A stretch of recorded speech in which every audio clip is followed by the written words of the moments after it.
For 30 years, I gave my son everything, every penny, every dream, every sleepless night.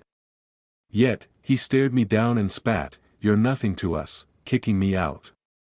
Everyone whispered I was broken, but in court, I just smiled, pulled out a yellow document, and handed it to the judge. When he read it, my son screamed, and I felt justice finally stir. Before we continue, please subscribe to the channel and let us know where you are listening in the comments. The keys hit the glass table with a clang, sharp as a gunshot. Liam paced the living room, his polished shoes clicking on the hardwood floor.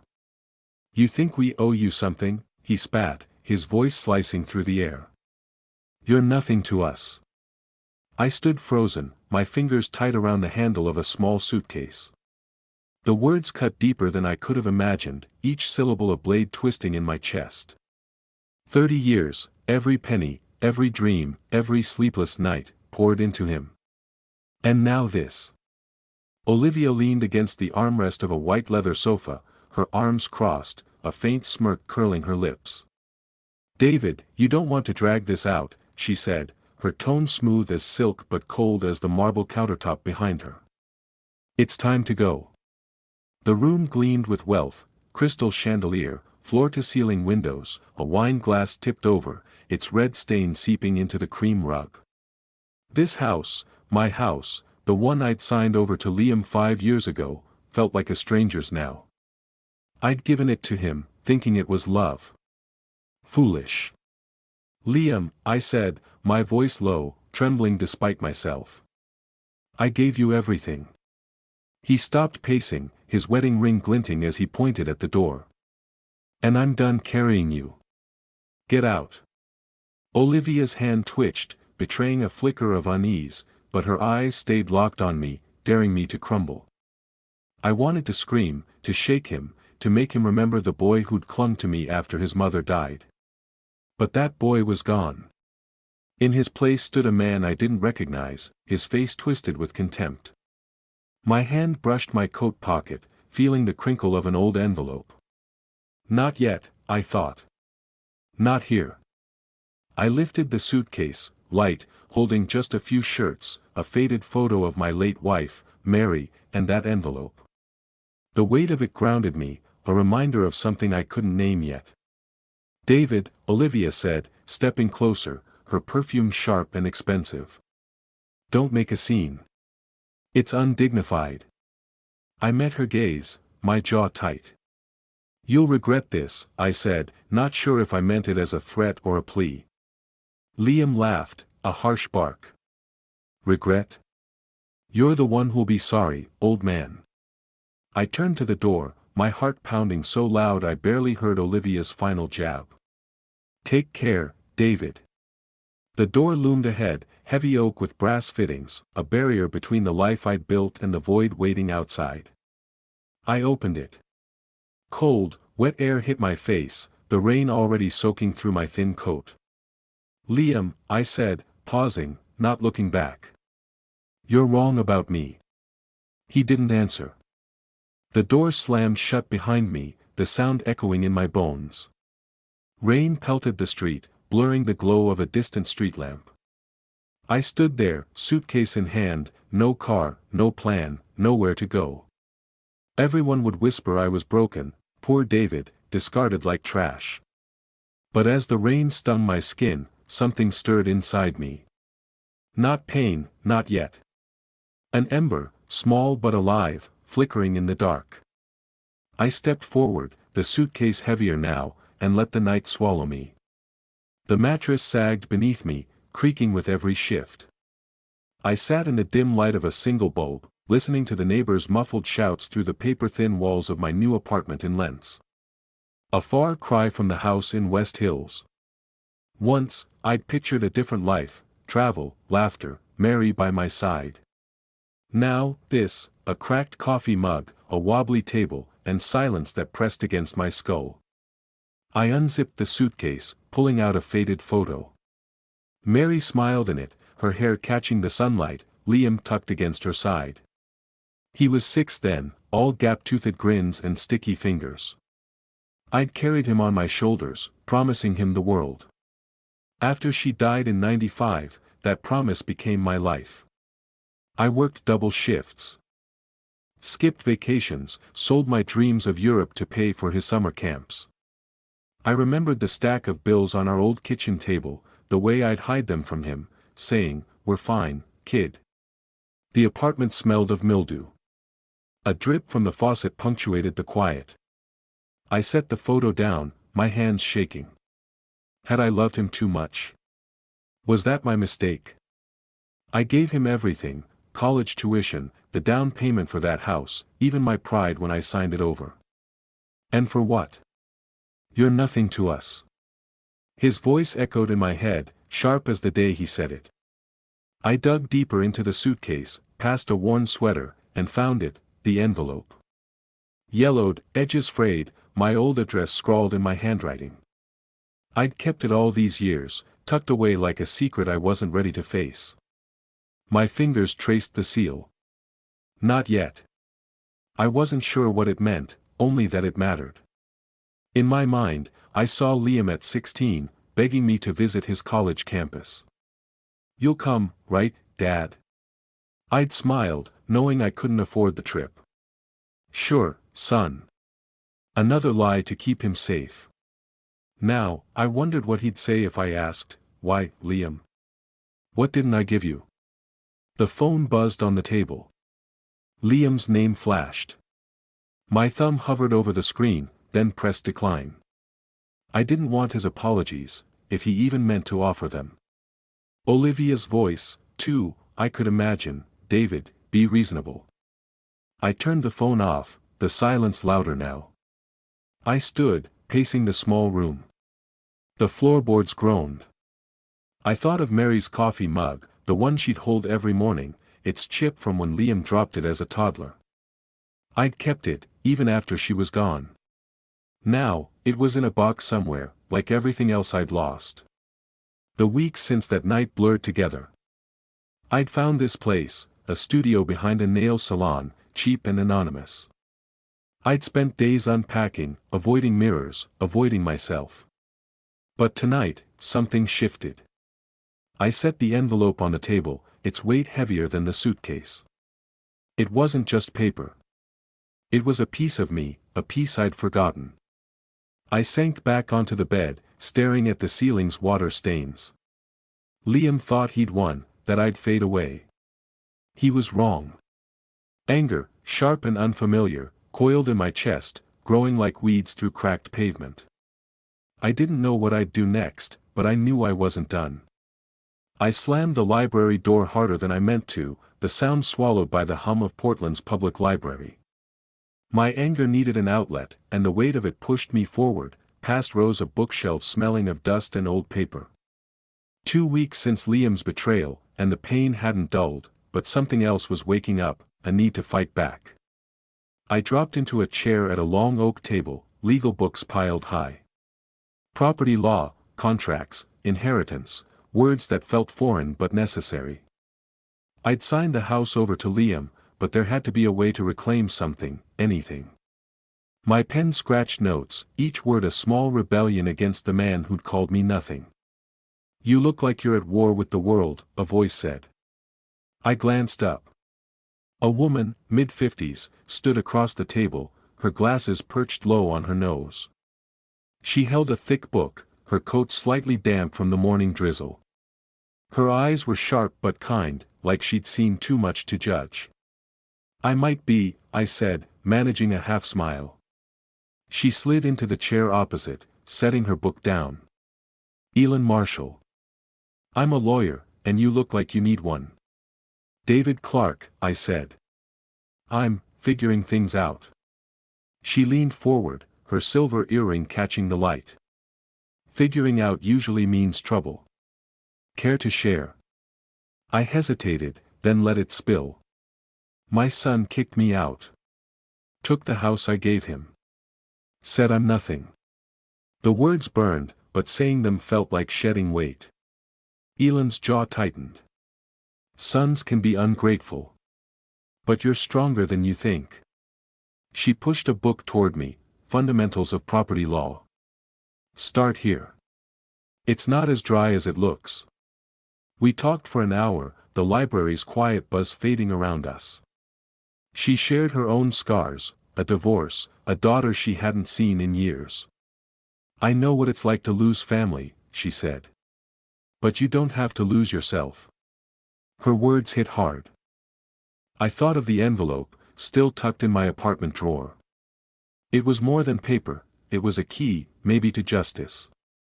How do I fight this? I asked. Find their weaknesses, Elin said, her voice steady. People like your son, they're careless. Arrogant. Use that. We moved to a nearby cafe, the air thick with coffee and rain. My phone buzzed, Liam again. I ignored it, the screen's glow a reminder of his voice, his cruelty. Elin noticed but didn't ask. Instead, she sketched out ideas, liens, fraud claims, old contracts. You need evidence, she said. Something they can't ignore. I nodded, my fist clenching under the table. Liam thought he'd crushed me. Olivia thought she'd outsmarted me. They were wrong. I wasn't the broken man they imagined. I was David Clark, and I'd make them see it.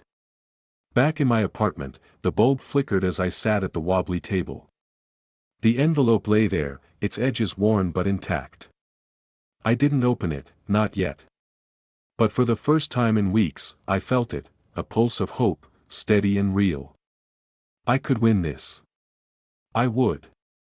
I sat at the library table, gripping my pen like a weapon. The hope I'd felt last night burned brighter now, urging me forward. Today, I'd start fighting back. Elin slid a stack of papers across the table, her eyes sharp behind her glasses.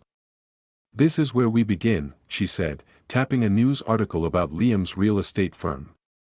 The headline mentioned client complaints, small cracks in his perfect world.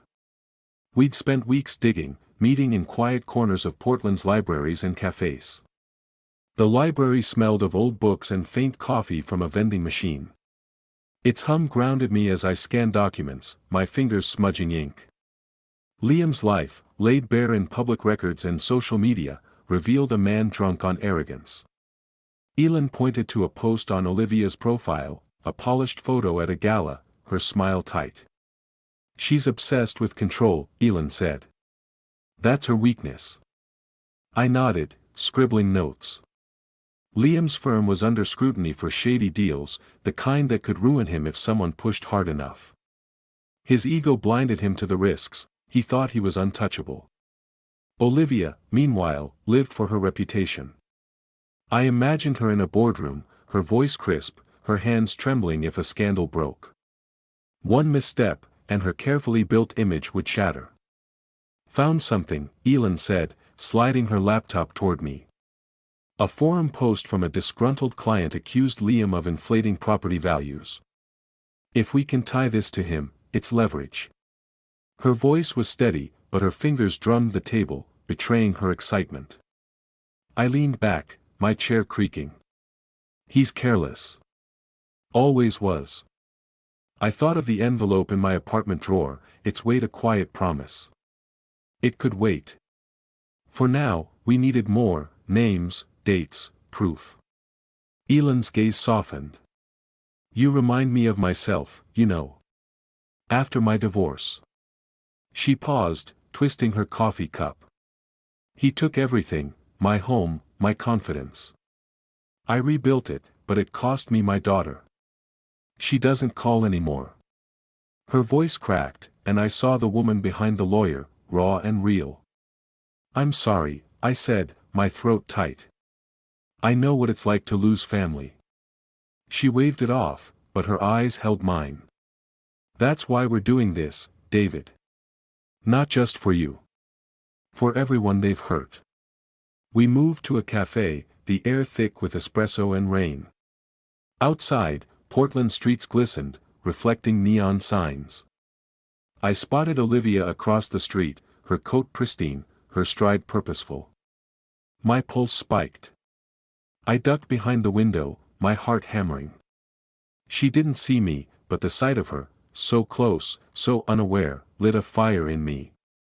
Back at the library, we pieced together more. A name, Marcus Reed, a client Liam had swindled. A date, a deal closed last year, suspiciously overvalued. Each fact was a thread, and I was weaving a net. Elin sketched a timeline, her pen scratching like a battle plan. "We're close," she said. "But we need to be surgical." I thought of Liam laughing in his glass-walled office, Olivia adjusting her pearls before a meeting. They thought I was gone, erased. My hand tightened around the paper, now a list of their vulnerabilities. For the first time, I felt like the hunter, not the prey. At home, I spread the notes on my table, the bulb overhead flickering. Liam's arrogance, Olivia's fear of shame, they were exposed, fragile. My finger traced the list, stopping at Marcus Reed's name. It was time to act. I hunched over a public computer in the library, the letter glowing on the screen. My fingers buzzed, poised above the keyboard, as if pulling a trigger. The words were careful, vague enough to avoid suspicion, sharp enough to wound. Concerns about fraudulent practices at Clark Realty, it began, listing deals tied to Liam, hinting at Marcus Reed's complaint. My heart thudded. Was this too far? He was my son. I closed my eyes, and Liam's voice echoed, "You're nothing to us." The memory of that night, rain, betrayal, the slam of the door, pushed my doubts aside. I hit send. The screen blinked, and the letter was gone, racing toward Liam's world like a stone through glass. The library was silent, save for the click of keyboards and a distant cough. I wiped my brow, the sweat cold against my skin. I'd used an anonymous email, a public terminal. No trace. Still, my hands shook as I logged out, glancing over my shoulder. The weight of what I'd done settled in, heavy but thrilling. Elin met me at a cafe, her coat damp from the September drizzle. "It's done?" she asked, her voice low. I nodded, sliding into the booth. "Sent this morning." She leaned forward, her eyes gleaming. "Good. That's a clean hit. But they'll push back, David. Be ready." Her warning hung between us, but I saw pride in her smile. I imagined Liam in his office, his tie loosened, shouting at his assistant as emails piled up. Clients calling, colleagues whispering. Olivia would be worse, her icy calm cracking, her voice sharp as she hissed, "You've ruined us, Liam." I pictured their fight, her heels clicking as she paced, him slamming a fist on the desk, promising to fix it. But he couldn't. Not this time. "You're quiet," Elin said, stirring her coffee. "Second thoughts?" I shook my head. "No. They deserve this." But my voice wavered. I'd raised him, loved him. Now I was tearing him down. The thought twisted in my gut, but I pushed it away. He'd made his choice. Days later, I found it, a news brief online, Clark Realty faces inquiry over alleged fraud. My pulse raced. It worked. Liam's name wasn't mentioned, not yet, but the noose was tightening. I leaned back in my apartment, the chair creaking, and allowed myself a smile. The cracked mug on my table seemed less lonely now. Elin called that night. "You see the article?" Her voice was sharp, excited. "They're scrambling. Keep your head down, though. People like them don't lose quietly." "I know," I said, my fingers tracing the edge of my phone. The envelope in my drawer crossed my mind, a safety net, maybe, if things went wrong. But for now, this was enough. I'd struck first, and it felt good. I refreshed the news site, the screen's glow harsh in the dim room. Another article, more details, clients pulling out, a regulator's name attached. My smile faded, replaced by a gnawing unease. I'd started this, but where would it end? Outside, the rain drummed harder, and my phone lit up with the article's update.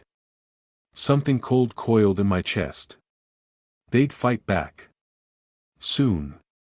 Rain hammered my apartment window, but the unease from the news clung tighter. Liam and Olivia wouldn't crumble easily, I knew that.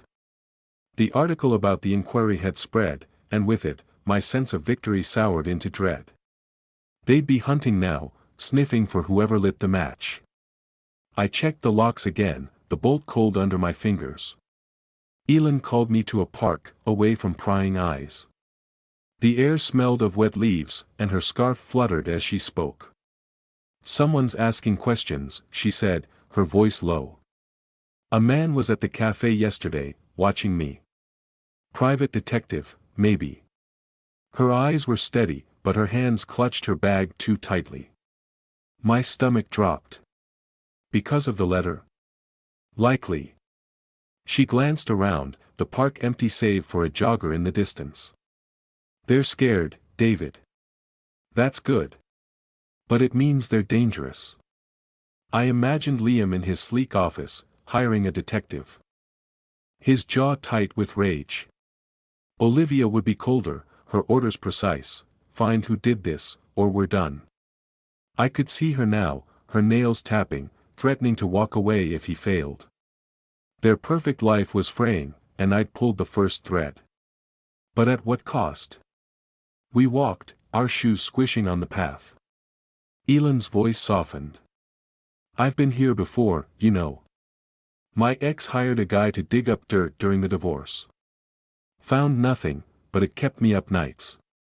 She paused, her breath visible in the chill. "We'll outsmart them.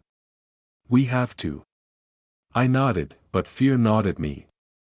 What if they traced the letter? What if they found Elin? The envelope in my drawer flashed in my mind: my insurance, maybe, but not enough. Not yet. That night, I sifted through memories of Liam. He was 15, caught stealing cash from my wallet. "I didn't do it, Dad," he'd said, his eyes wide, lying without blinking. I forgave him then, believing he'd grow out of it. Now, I saw the truth: that boy became the man who threw me out. The thought hardened me, but it hurt, too. Elin and I met again, this time in a crowded diner, the clatter of plates masking our words. "They're closing in," she said, sliding a napkin with a name: Victor Klein, private investigator. "He's good, but sloppy. Ask the librarian about me." "What do we do?" My voice was tight, my coffee untouched. "Stay invisible," she said. "No more public computers. And keep your phone off when you're not using it." Her hand touched mine, brief but firm. "We're smarter than them, David. Remember that." I tried to believe her. But back home, the apartment felt smaller, the walls closing in. I hid my notes in a shoebox, my hands unsteady. The street outside was quiet, too quiet. I thought of Liam's lies, Olivia's cold smile. They were circling, and I was the prey. Then my phone rang, an unknown number. I froze, staring at the screen. It stopped, but the silence was worse. A creak came from outside, sharp against the rain. My fists clenched, my heart pounding. They were close. I had to move faster. I stood in the park, clutching an umbrella, its ribs straining against the November wind. Last night's creak outside my window had kept me awake, my pulse racing at every shadow. But today, I was ready. The game had begun, and I wasn't backing down. Elin sat on a peeling bench, her scarf loose, her notebook open. "We need to be precise," she said, her pen scratching a timeline.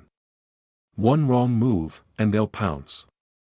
The park smelled of wet leaves and distant wood smoke. A dog barked somewhere, its echo swallowed by the drizzle. I pulled my coat tighter, my own notes tucked in a battered journal.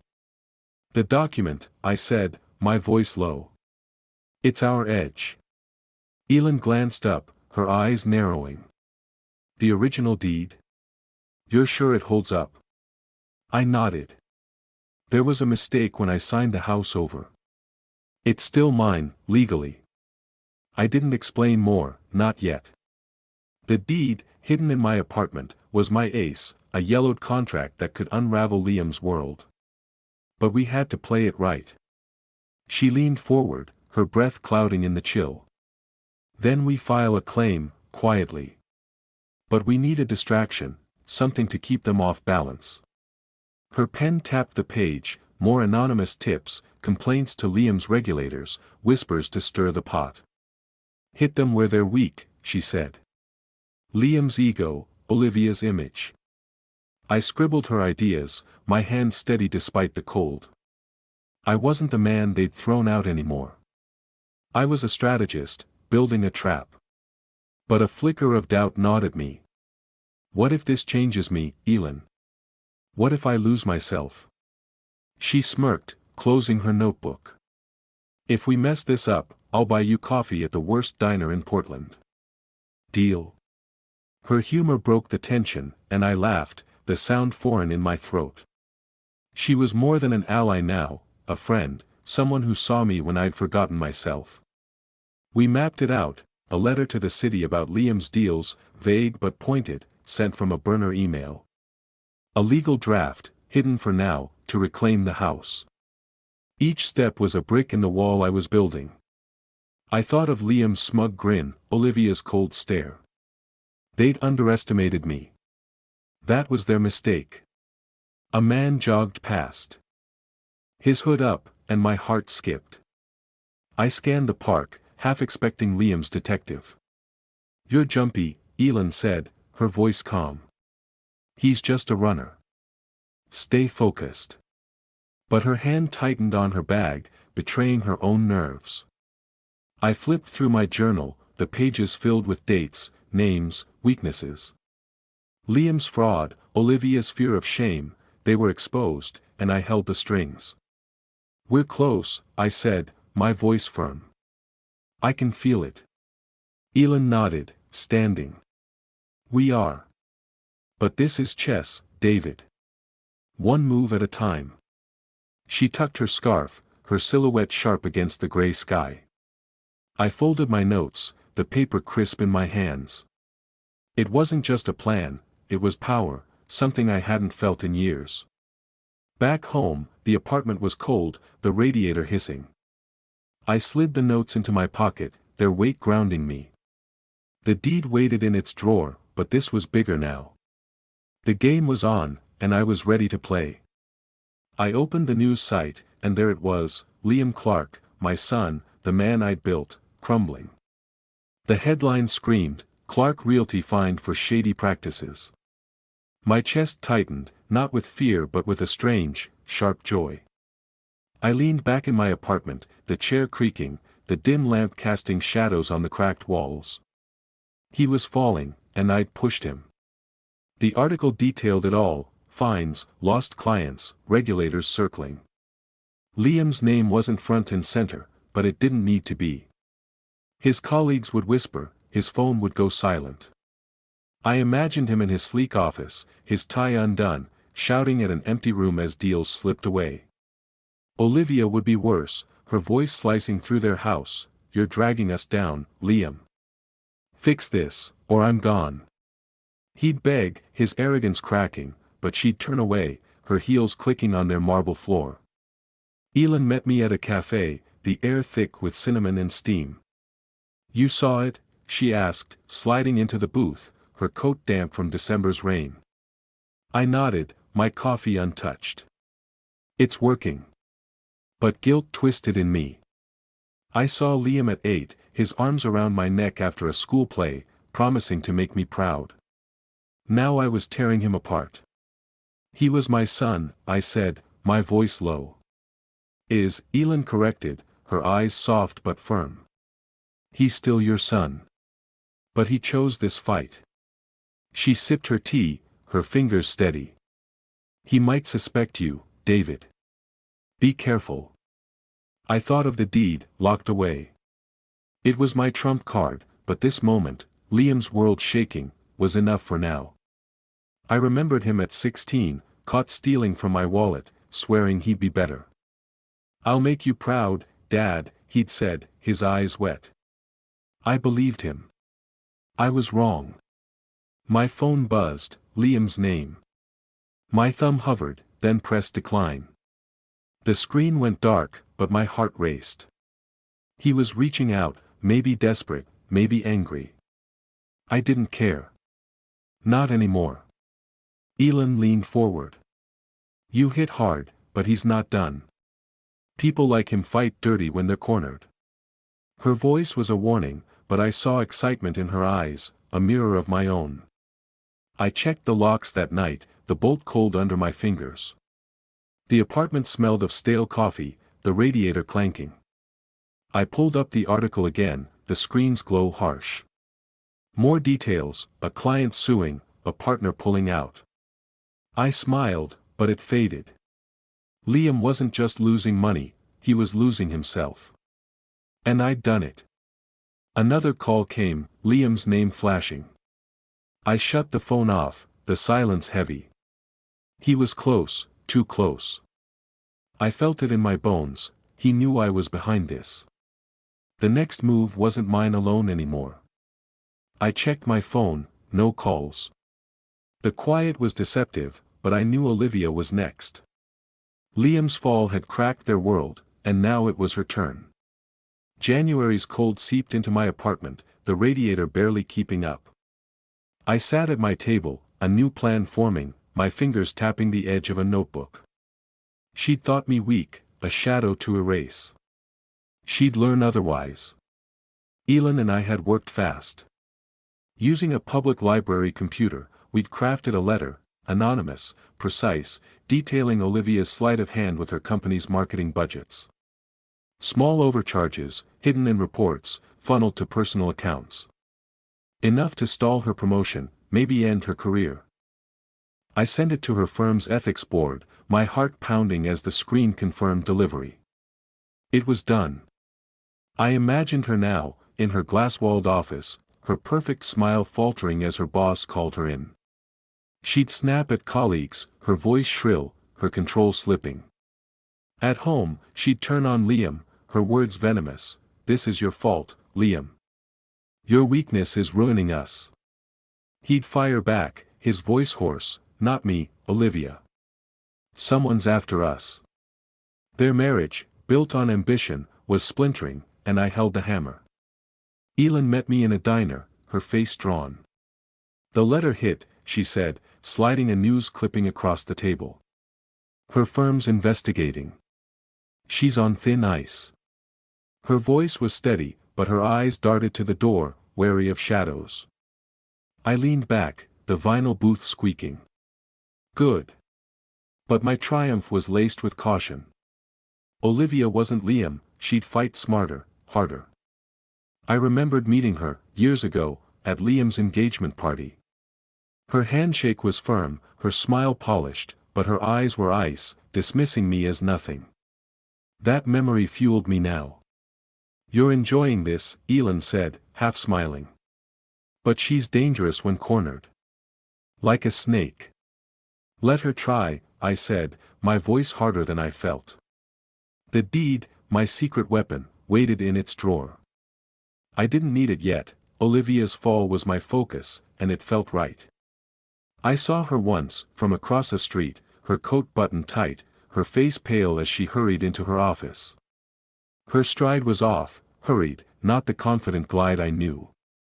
I stayed hidden, my pulse racing. She was cracking, and I'd done it. That night, I read the news again, marketing exec faces budget probe. The headline glowed, "My trophy." But Elin's warning echoed, she was dangerous. I thought of Liam's calls, unanswered, and wondered if they were talking, plotting. They weren't done. I locked my door, the bolt clicking. The apartment was dark, the air heavy with winter's bite. I checked the news one last time, then froze. A car idled outside, its headlights off, a black shape against the street's glow. Someone was watching. My hands clenched, my breath short. They were coming for me. The car was gone from outside my building, but the feeling of being watched clung to me like damp air. February's chill seeped through my coat as I walked to the mailbox, my breath clouding. A thick envelope waited inside, my name printed in stark black ink. My hands shook as I tore it open, a court summons. Liam and Olivia were suing me for defamation, claiming I'd spread lies to ruin them. They painted me as a bitter old man, unhinged by rejection. My stomach churned. They wanted to bury me. I paced my apartment, the floorboards creaking, the summons crumpled in my fist. The radiator hissed, but I felt only cold. I imagined Liam in a tailored suit, dictating to his lawyer with a smirk. Olivia would be sharper, her voice low, urging them to crush me.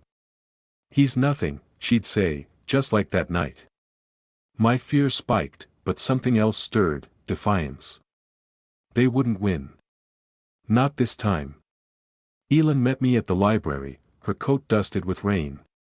"They're desperate," she said, scanning the summons. Her voice was calm, but her fingers tapped the table. "This is a bluff, David. They're scared, and they should be." She pushed her glasses up, her eyes fierce. "We have the deed. We'll hit back harder." I sank into a chair, the library's hum fading. "What if we lose?" My voice cracked, betraying the panic I'd tried to bury. She leaned forward, her hand grazing mine. "We won't. That contract is ironclad. They underestimated you, and that's their mistake." Her confidence steadied me, like a rope in a storm. She was more than my lawyer now, she was my anchor. We spent hours strategizing, papers spread across the table. The deed, locked in my apartment, was our weapon, a legal error that kept the house mine. Elin drafted a response, her pen scratching like a battle cry. "We'll file quietly," she said. "Let them think they're winning." I nodded, my fear easing, replaced by a quiet resolve. I wasn't their victim anymore. I remembered Liam at 16, caught lying about a stolen car. "I messed up, Dad," he'd said, tears in his eyes. I hugged him, believing love would fix him. I was wrong. That boy was gone, replaced by a man who'd spit in my face. The memory hardened me, but it stung, too. Outside, I spotted Liam across the street, his phone pressed to his ear, his face drawn. My pulse raced. I ducked behind a corner, my breath shallow. He didn't see me, but his presence felt like a warning. They were close, too close. Back home, I checked the locks, the bolt cold under my fingers. The summons lay on my table, a challenge I wouldn't refuse. I thought of the deed, waiting in its drawer. It was my shield, my sword. I stood before the mirror, my reflection sharper than it had been in months. The man staring back wasn't broken. He was ready. I slipped the old envelope into my pocket, its weight a promise. Tomorrow, everything would change. I stood before the mirror in a worn suit, the fabric tight across my shoulders, but the envelope in my pocket gave me strength. The courthouse loomed ahead, its stone steps slick with March rain. My heart pounded, but I wasn't afraid, not anymore. Today, I'd end this.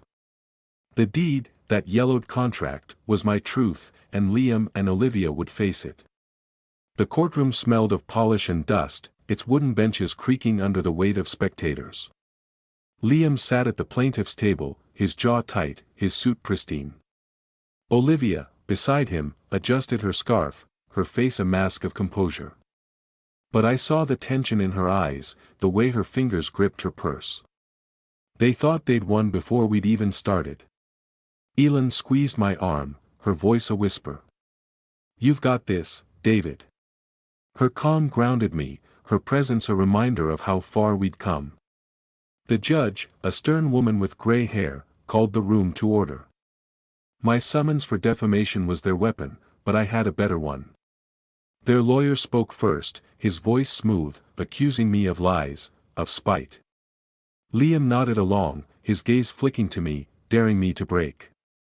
Olivia's lips twitched, a faint smirk. I stayed still, my hands steady. Then it was our turn. Elin rose, her tone sharp but measured. "Your Honor, we have evidence that changes everything." She nodded to me. I stood, my legs firm, and handed the judge the deed. The paper was heavy, its ink faded but clear.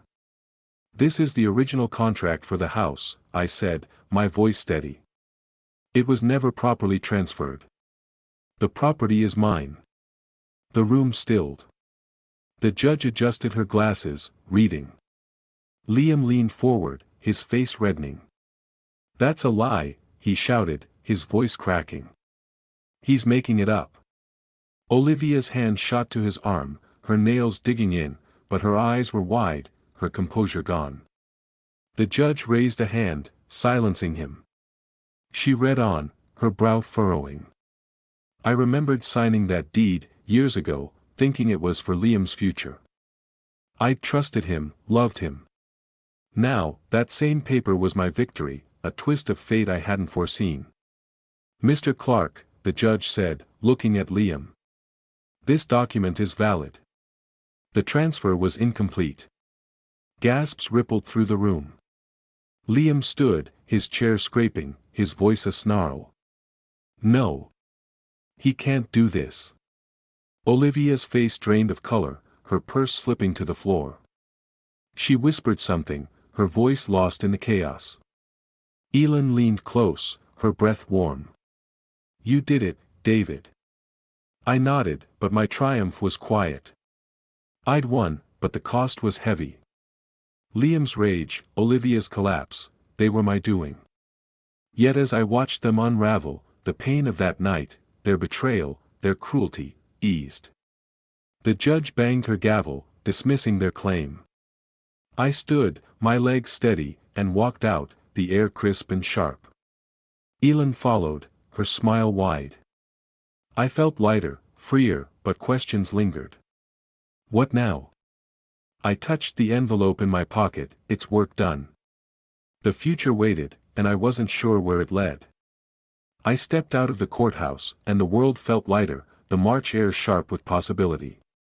The judge's ruling had come a week later, the house was mine, the deed upheld. Liam and Olivia's empire, built on greed and betrayal, had crumbled. Their wealth, their status, their marriage, all gone. I'd won, but the victory wasn't just the house. It was me, reclaimed from the ashes of their cruelty. Yet standing there, I wondered where to go next. June's sun warmed Portland streets as I walked through the old house one last time. The floors creaked, the air thick with memories, Liam's laughter as a boy, Mary's voice calling from the kitchen. I ran my hand along the banister, its wood smooth from years of touch. This place had been my heart, but now it felt like chains. I called a realtor that day, signing papers to sell it. The pen felt light, the act a release. I didn't need these walls anymore. Elin met me at a cafe, her scarf bright against the summer light. "You're free now," she said, spreading a map across the table. "Paris or Rome?" Her laugh was warm, her eyes bright with mischief. We'd grown close, our friendship a gift I hadn't expected. She'd saved me, not just in court but in spirit, pulling me from the dark. I sipped my coffee, the bitterness familiar but softer now. "Both," I said, grinning. Europe, my dream, buried for 30 years, was alive again. I remembered Mary, her hand in mine, her voice soft. "Live, David," she'd said before she died. "Don't stop." I'd failed her then, pouring everything into Liam. But now, I was ready. Her photo, now in a new frame, sat on my table in a small, bright apartment I'd rented. A clean start. The weeks after the trial had been quiet. News trickled in, Liam's firm collapsed, his clients gone. Olivia's career imploded, her name tainted. I imagined them fighting, their voices sharp, their love, if it ever was love, shattered. I felt no joy, only closure. They'd made their choices, and I'd made mine.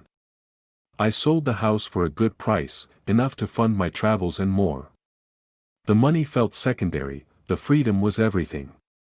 Elin and I planned our trip, poring over guidebooks, laughing over bad French phrases. She'd visit her daughter first, try to mend that bridge. I hoped she would. She deserved it. My new apartment smelled of fresh paint, its windows catching the morning sun. I walked through it, my steps light, and found Mary's photo on the shelf.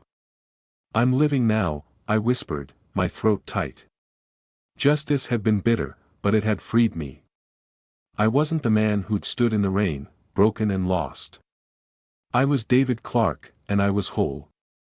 I stood at my new doorstep, a plane ticket in my hand. The paper was crisp, its promise vast. Paris waited, then Rome, then wherever I chose. The sun warmed my face, and I smiled, the future opened before me. If you liked this story, please like this video, subscribe to the channel, and share your impressions of this story in the comments. To listen to the next story, click on the box on the left.